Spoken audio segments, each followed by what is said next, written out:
এক মিনিট ভাই দাঁড়ান।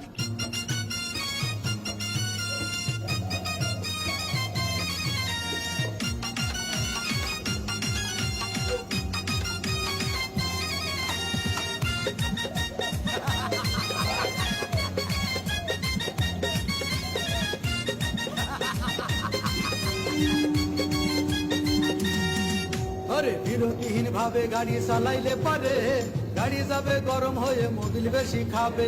বিরতিহীন ভাবে গাড়ি চালাইলে পারে ইঞ্জিন যাবে গরম হয়ে তেল বেশি খাবে। ড্রাইভার পড়বে ক্লান্ত হয়ে ড্রাইভার পড়বে ক্লান্ত হয়ে ঝুড়ো ভেঙে পড়ে যাবে খাদে। বিরতিহীন ভাবে গাড়ি চালাইলে পারে গাড়ি যাবে গরম হয়ে মোবিল বেশি খাবে। বিরতিহীন ভাবে গাড়ি চালাইলে পারে ইঞ্জিন যাবে গরম হয়ে তেল বেশি খাবে।